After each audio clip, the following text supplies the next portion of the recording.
acknowledge, of course, all of our elected officials that are present today. Councilman Blaine Griffin, Councilwoman Deborah Gray, and County Exec Chris Ronay, and of course, State Representative.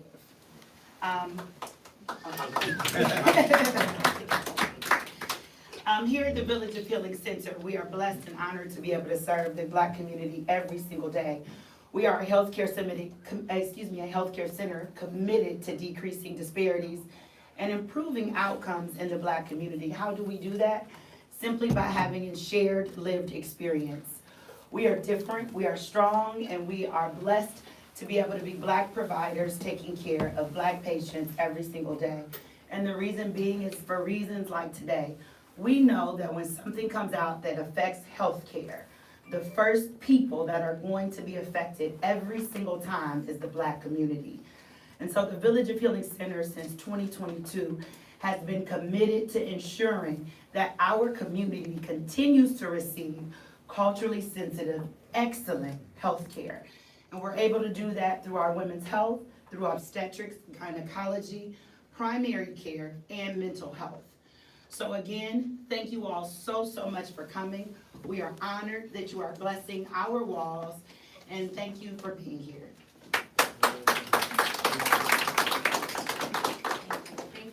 Thank you, Dana.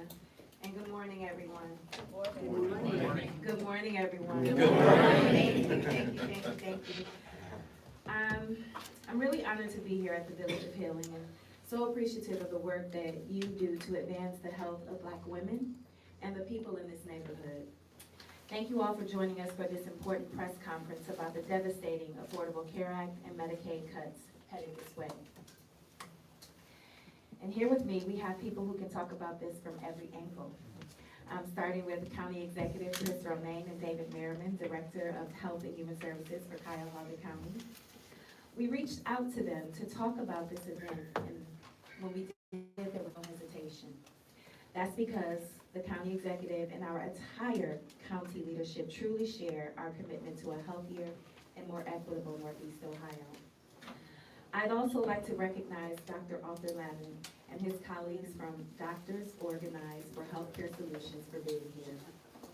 Finally, we also have 3 other very important speakers with us. Ms. Griffin from University Heights, Ms. Lee from Lyndhurst, and Ms. Salter from Shaker Heights. They're all facing either major cost increases on their ACA plans or the potential loss of Medicaid coverage for their family.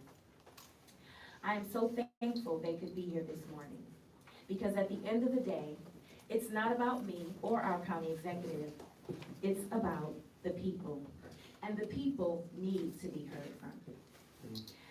I want to be very clear about why we're here and what's at stake. The Trump administration is creating a healthcare crisis in Northeast Ohio. Trump's cuts to the Affordable Care Act and Medicaid are a 1-2 punch that is going to punish everyday people. That's right. This Republican healthcare crisis will mean higher costs, fewer people insured, and more people sick in our community. And today, I am standing with my constituents to fight back. Our message to the White House and to the Republican-controlled Congress is very clear. We need to cancel the cuts, lower the costs, protect health care, and reopen the government. So, what has been their response? No negotiation and no compromise. The House hasn't even taken a vote since September 19th, y'all. Democrats have been on duty while Republicans have been on vacation for over a month now. To me, this is unacceptable. So let me spell out what they are trying to do. Republicans want to end enhanced premium tax credits for Affordable Care Act marketplace plans and enact the largest cuts to Medicaid in the history of the program. That will mean higher costs for people on private insurance, higher burdens for people on Medicaid, and ultimately, thousands of people in Cuyahoga County losing their health care. A staggering number of people will be impacted and the cost will be real. In Cuyahoga County, more than 50,000 people are on the Affordable Care Act Marketplace plans. It's actually closer to 56,000 people. Nearly every one of those folks will see their premiums increase if the tax credits expire. And nationwide, the average price increase will be $700 a year. But for families and older people, the increase will be even more. We ran the numbers for a typical family in my district. A family of 4 in Cleveland, 2 adults in their 40s, 2 kids, ages 8 and 10, with a household income of $56,000 a year. Their premiums are going to double. The family of 4 is going to see their premiums jump from $2,400 a year to $4,800 per year. That is money people do not have. And I am incredibly worried about what will happen and the terrible choices that people will have to make.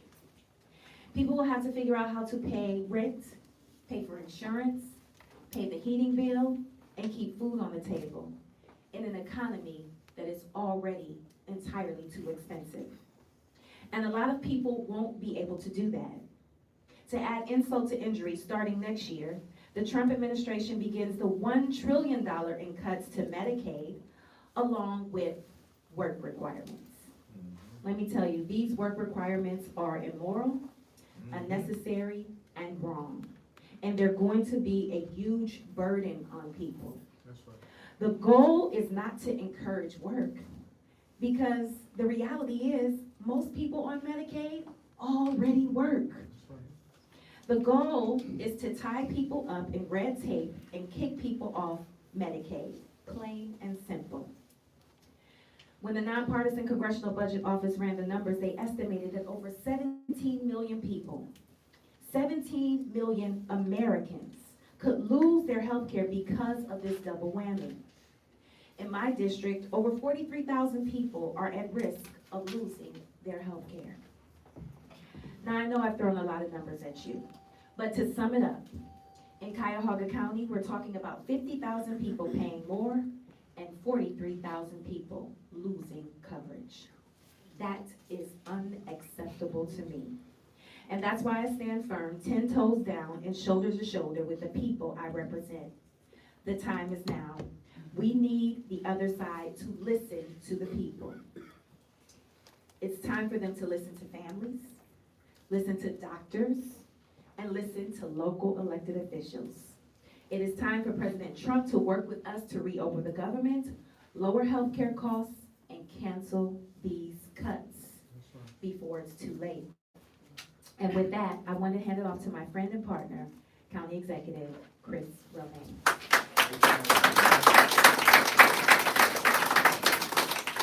Thank you, Congresswoman Shontel Brown, and thank you for your active work in this district. When the federal government is closed, you are working in our district, and we appreciate it. And I want to say to my colleagues, Council President Blaine Griffin, Councilwoman Deborah Gray, Councilwoman Meredith Turner, we too are working. Our governments don't shut down at a local level, and we need to continue to work for our people. And these are unprecedented times as it relates to our citizens and their vulnerabilities as it relates specifically to healthcare. We are proud to join you today in this message to our nation to be kind to its people. It wasn't too long ago in this country and in this state that a Democratic president and a Republican governor worked together to extend Medicaid to over 100,000 persons in this county and over 800,000 persons statewide. That was President Barack Obama working with Governor John Kasich. We need to get back to the days when across the aisle, people work for the wellness of their people, regardless of party, partisanship. This is about wellness, and this is about all of us. Congresswoman raised the numbers, and when you take the entire Medicaid population, it's an even higher population. Our Medicaid population has been well served in this county for years. Persons who simply need health care to keep their families well and to keep working. In Cuyahoga County, the number of persons on Medicaid number more than 300,000 people, which is more than a quarter of our county. I could get into discussions also about supplemental nutrition assistance programs for our kids and our families, but that's for another press conference. But the health and wellness of our people depends on the basics of healthcare and food. And if you add up in both cases, Medicaid and SNAP benefits, over 50% of those served by those two important federal programs, over 50% are seniors and kids. We need to keep that safety net strong.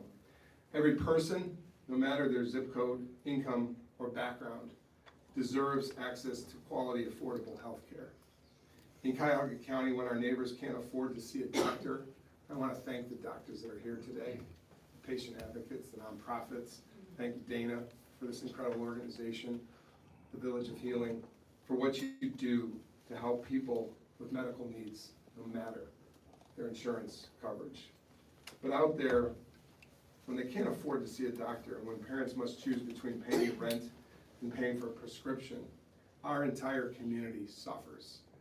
This is absolutely a reckoning moment for our country.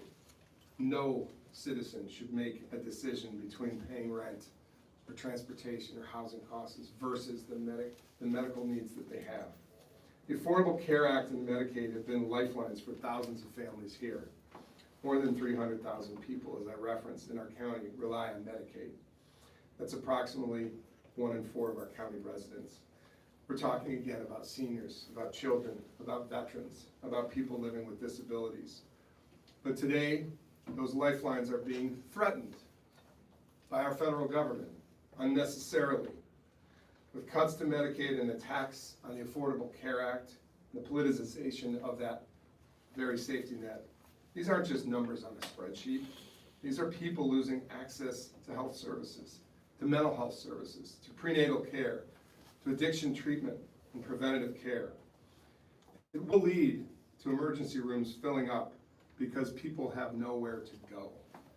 When we strip away health care, we don't just hurt individuals.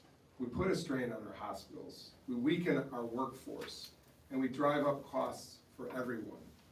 It was a day when people saw that across the aisle, that health care was good for the workforce, that it helped our economy, didn't hurt it. It helped our families, it put them on a path forward. But today, our federal government is setting our families back. And when our families get set back, our communities get set back.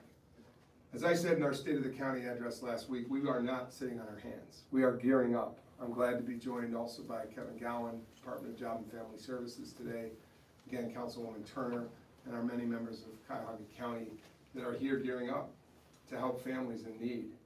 We're fighting to protect access, to strengthen our safety net, and there's no greater collaboration than with you, Congresswoman Shontel Brown. Thank you for being a federal leader that gets it and that works while the government is shut down, because you know our communities can't shut down. We'll work together to strengthen our safety net, to expand behavioral health services, and invest in programs that keep people healthy and working. But this work is hard without our traditional partners at the federal government and the state of Ohio, who's also triggered in Medicaid cuts in the future. We need them to hear us. Healthcare should not be a privilege, it is a right. That's right. Every time we defend that right, we move closer to a healthy Cuyahoga County and a healthy state of Ohio and a healthy nation. Our county that lifts people up instead of leaving them behind, that's our goal, working with you. I firmly believe the measure of our compassion is not what we cut, but what we choose to protect. And we need to protect Medicaid. I want to thank you again and appreciate the advocacy of this group in this room and our citizens all throughout Cuyahoga County who understand that a healthy Cuyahoga County starts with health care. It starts with a safety net that cares about people. We will never give up on that. So this public-private nonprofit partnership that's in front of me today with our elected leadership, with our nonprofits, with our doctors and our patient advocates and our citizens who have each other's back. We are Cuyahoga, and thank you for your advocacy for a healthier Cuyahoga County always. It's my privilege to bring up our Health and Human Services Director, who's working very hard these days, David Merriman, to give a few remarks. Thank you, David.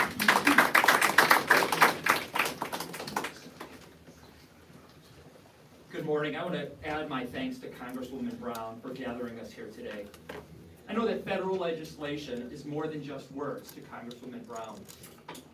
She knows that the impact of these laws are on children, on seniors, on disabled adults, and on the working poor.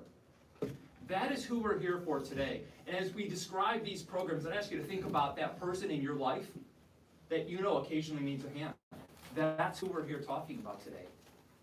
House Resolution 1 does many things to people, but today we're here to talk about its impact on Medicaid and the new work requirements that will be imposed on some residents, as well as broader eligibility requirements that will impact nearly 100,000 residents in Cuyahoga County.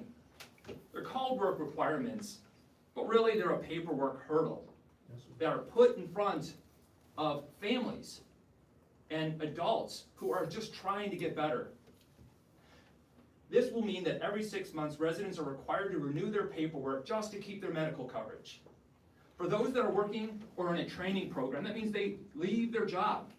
They step away from their training program, they get on the phone, and they just wait, because the volume of calls will be dramatic. This is big government that is going to get in the way of people's busy, busy lives. Just having to go through the hassle will mean that nearly 30,000 people will risk losing health care coverage. Insurance they need to manage their family's health and their own, just so they can work and take care of their family business.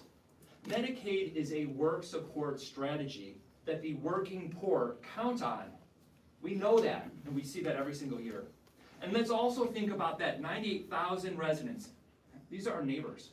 For many of us, these are family members that don't just miraculously get better when they get sick. Often, they end up getting sicker, needing more expensive care, and showing up in our communities, hospitals and clinics. These hospitals and clinics are already spread thin. This will shift the responsibility for them to figure out how to pay for the care.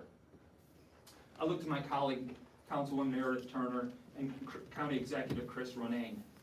We have great services here in Cuyahoga County because of the voters of Cuyahoga County, but our social service system, senior adult services, children and family services, adult protective services, child support services, are already on tight budgets.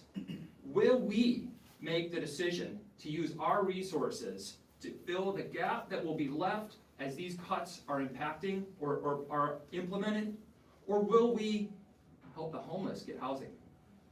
Will we help a person get on a path when they're returning from prison? A path to sustainability?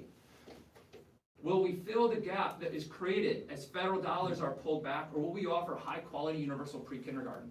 What will we do? These will be the choices that are thrust upon our community. In Cuyahoga County, we care about all families and neighbors.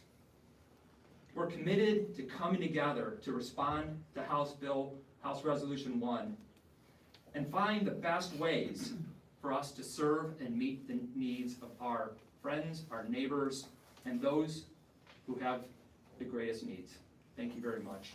I'd like to turn it over to Dr. Arthur Levin. Good morning, everyone. Good morning. So I just want to take a moment and say how blessed we are to be here in the Village of Healing Center. Yes. And we're talking about healthcare. Healthcare is a word I don't think that carries the weight it should. I think healing is a great word. I think staying alive is a great idea. And all of it is a threat right now. But we have hope in the room because Congress is here with our Congresswoman Shontel Brown. The county is here with the county executive, head of HHS. The city of Cleveland is here with the council and council president. And what I want to say today is that I'm proud to stand here today with my fellow doctors with a group called Doctors Organized for Healthcare Solutions, DOCS. I mentioned DOCS because in 2010, this organization is responsible for helping turn the vote of the key vote that passed the Affordable Care Act. We've been fighting to save lives for all this time. And from the day the ink dried on that bill, the Republican Party has been consumed with tearing it down. And I don't know why they are so caught up with threatening all of our lives. But they are. And here we are again. They failed to repeal it, now they're trying to smother it. And we talk about tax exemptions and things that I think are very hard to understand. But when it comes down to it, we're talking about cutting 24 million people off of health insurance. And let's get real about what that means. Because, you know, if you have trouble getting insurance for your house or car, that's one thing. But health insurance is a totally different thing. It's not really insurance. So bear with me, join me for a moment on a little journey on what this really means. If you can't pay for health care and you have diabetes, that means you won't get insulin. That means you could go into coma. That means you could die. If you can't afford cancer therapy, that means you won't go to chemotherapy or the surgery you need to live. And that means a life of suffering if you live. This is personal for me. I was diagnosed with prostate cancer about a year ago, and it turned out the cell I had is a killer cell. If it wasn't removed, it would kill me. If I didn't have the money to remove it, I would be dead. And so when Congress acts, when the White House acts to try to tell people they will cut you off from care for that cancer, that hurts, that hits me personally. I think it's hurt every one of us. Think about heart disease. If you have a congestive heart failure or recovering from a heart attack, you need medications for your heart to function. Who of us can function without our heart? Cut off those medications, and those people die. And then we think about not just death, but think about asthma. In the United States, it costs a lot of money to get those inhalers. That's another topic for another press conference. But without money, you can't get those inhalers. And I can speak from personal experience there too, because I have asthma. I remember nights when I didn't have access to inhalers, thinking I would die that night, suffocating. That's the life of asthma without the medicine. Yeah. Our government is taking steps to cut people off from their breath. And I can't live with that. We are declaring a medical emergency of doctors organized for healthcare solutions. The GOP MAGA Trump administration directly placed our nation into a healthcare shutdown, not a government shutdown, a healthcare shutdown. That's what this is. And America's doctors say it must stop. We must restore the ability of Americans to get care. No American should die for lack of insurance, and no American should go broke for getting sick. Thank you. And now we're going to hear real stories from real people, starting with Ms. Griffith. Thank you. University Heights resident facing cost increases.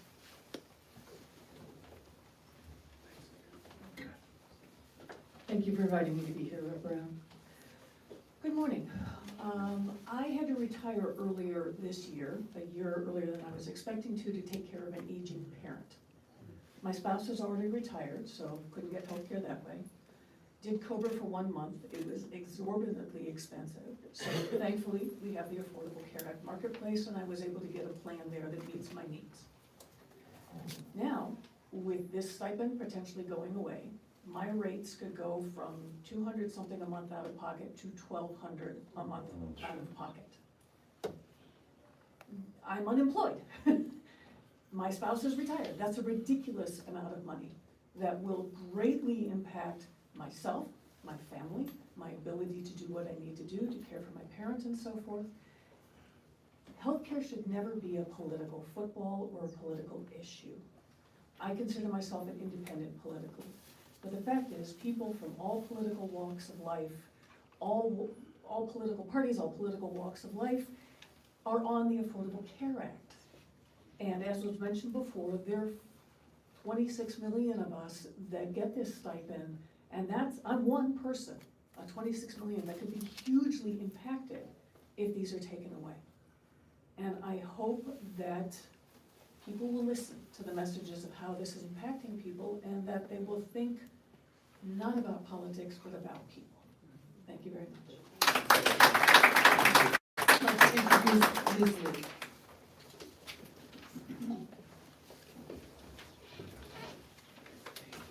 Oh, it's really expensive to be poor. When I'm an artist, when the cruel bill giving our hard-earned money to the richest people in the U.S. who do not need it was becoming a reality, I have been terrified about my health care costs going up next year.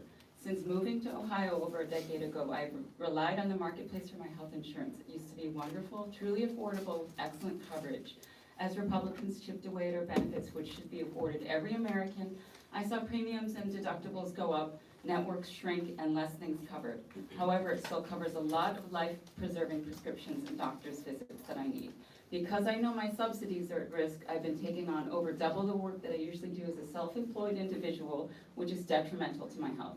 Because of the extra work I've had to take on, I've not been able to focus on the important work central to my practice as a culture bearer.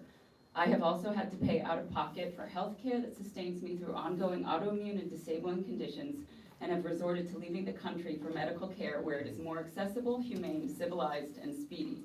I'm amazed at the lack of imagination that this administration has, and that it lacks the ability to imagine how taking care of its people, all of us, could improve and strengthen the U.S. The anger that I have at not being properly represented keeps me up at night. Humane and economically sound policies being rolled back in favor of disastrous, expensive, and malicious ones block my rights to life, liberty, and the pursuit of happiness. I'm infuriated by Republicans who do not understand or care that affordable and accessible healthcare coverage keeps us healthy, keeps us contributing to the economy, and reduces the burden on our already tattered and fraying healthcare system. Our system has been crippled by unsound and mean government policies. The good people in the system are not to blame. They're doing the best they can with their hands tied. Not sure why. In a supposedly developed country, you'd want to tie up doctors, nurses, techs, when they are the essential workers and backbone of our society. We should pay them and support them more and let them do their job. No one without a medical or science background should be making decisions or telling medical professionals how to do their jobs. Republicans have made it crystal clear for years in all of their policies, words, and actions that they want us to die or stay feeble enough to be their labor force and tax base, but not demand and fight for our rights, while they do zero work and taunt us because they've completely lost touch with their humanity since they've been bought by more sinister interests. I applaud Congresswoman Brown for standing up for us, the regular people who far outnumber the tyrants who would rather have our entire economy and country collapse than do their job. I fully support her ability to imagine a better country and her understanding of what it means to be a public servant, to serve the people. We are not here to serve the public servants. They are here to serve us. Thank you.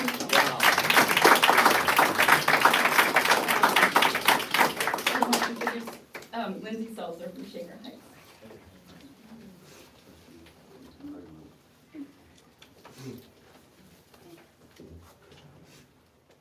A parent's worst nightmare came true for me about 5 years ago when my daughter Livy suffered a tragic accident. A week before her 4th birthday, Livy was playing in her backyard with her 2 brothers when a tree branch fell on her, knocking her unconscious. She needed emergency brain surgery, followed by 5 months in hospitals. The Livy we knew was gone. The one who came home wasn't fully conscious. She couldn't walk, talk, or eat on her own. She went from being a mischievous ham who loved performing and hiding under the bed sneaking snacks to a kid who required full-time attention and assistance to survive. A Medicaid waiver covered the nursing, medical equipment, supplies, and other support she needed. Despite significant progress, Livy's disabilities still require extensive care, and a Medicaid waiver provides what she needs to live at home and participate in school and her community. Medicaid covers things that private insurance does not, such as a bath chair and a ramp for Livy's wheelchair. We didn't think we'd ever need a service like Medicaid, but without it, Livy's medical expenses would have sacrificed the financial future of our family, and we would be unable to care for her or be the best parents we can be to all our children. Medicaid cuts would gut the programs Livy relies on. Because they are not required by the federal government, state budgets consider them optional, and they'll be the first on the chopping block. Already, states like North Carolina are cutting Medicaid in anticipation of these changes, and as a result, kids aren't getting the health care they need. Livy is so full of joy and love. She's an incredibly expressive girl who always lights up when her caregivers show up and is beloved in her community, where she deserves to live and thrive. What happened to Livy could happen to anyone. We need Medicaid to be there for them when it does. Like, turn back to Representative Brown.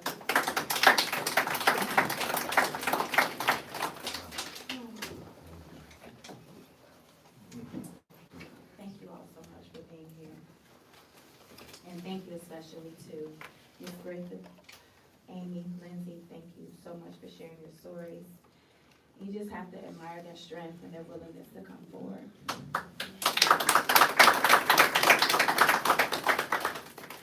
Before we close and open it up for questions, I want to make one final point. The ACA, the Affordable Care Act, enhanced premium tax credits have been a huge success. I voted for these credits back in 2021 in the Inflation Reduction Act, and they have helped millions of people afford health care. In Ohio, we saw the number of people on ACA plans more than double since 2021. Similarly, thanks to the Affordable Care Act, we expanded Medicaid for people in need and brought the uninsured rate to historic lows. Those are big wins, and we should be building on that progress, not reversing it. And that's what really upsets me. These cuts to Medicaid and the Affordable Care Act, they're not being done by accident. These cuts are being made to pay for tax cuts for the ultra wealthy. That's why I call this reverse Robin Hood. Trump and his allies are lighting the safety net on fire to keep the country club warm, y'all. But there is still time to do something about it. That's why I'm joining my Democratic colleagues in Congress to fight these cuts and lifting up the voices of people in Cuyahoga County. Our message is simple. Cancel the cuts, lower the costs, save health care. That's what this is about. Cancel the cuts, lower the costs, save health care. Thank you all for being here, and now we'll answer your questions.